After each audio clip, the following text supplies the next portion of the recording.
The U.S. is gearing up for possible conflict with Iran. Julian Barnes joins us in Washington to tell us about today's page one story in the Journal. Julian, good morning. Good morning to you. So let's set the stage here a little bit. It sounds like, well, the U.S. is worried that maybe tougher sanctions on Iran is really going to lead to increased tensions, right? I mean, describe some of these new sanctions and why they're going to be so painful. Well, the sanctions are coming down hard on the Iranian oil industry, and this is until now Iran has had much more of a free hand to sell its oil, and this round of sanctions is going to bite into that, and they're going to be they're worried about that, and that is raising tensions, and that's why we see these most recent moves by the United States. Okay, now two things, of course, you mentioned in your story, that the moves from the U.S., it sounds like we've got a new anti-missile radar station in Qatar, in the Middle East, the Emirate, and the U.S. fleet in the Straits of Hormuz and the Persian Gulf is going to be conducting minesweeping exercises. These moves sound really pretty defensive, no? Yeah, these are absolutely defensive moves. Military officials yesterday, when we were talking to people about that, really emphasized that.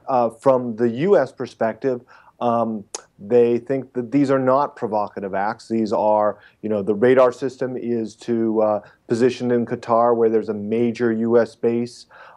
It helps protect that base and U.S. allies in the region from the medium-range ballistic missiles Iran has. The minesweeping exercise is going to be 20 nations in September, a big swath of American allies in the region, showing that they have the capacity to clear the Strait of Hormuz and the Persian Gulf should Iran mine it.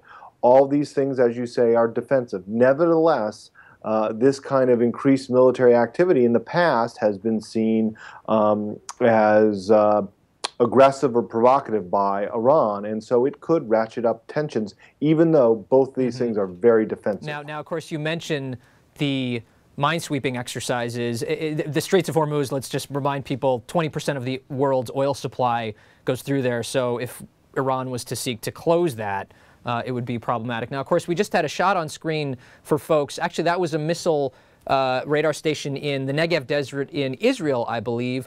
But what's interesting here is that you have a fairly large anti-missile umbrella in the Middle East now. You've got these radar stations in Turkey, in the Negev Desert in southern Israel, and also in Qatar. Is it really, I mean, there were questions that missile defense would really work. I mean, I wonder, is this a different kind of missile defense? Will it work? Can it protect? I mean, it sounds like Israel is a primary target here. Could it really theoretically shoot down a missile coming out of Iran that would target potentially Tel Aviv?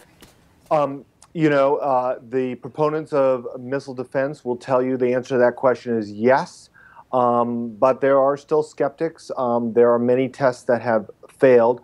The radar that have gone in are the backbone of the system, and now they've sort of completed an arc around three sides of Iran, which will detect and protect missiles coming out.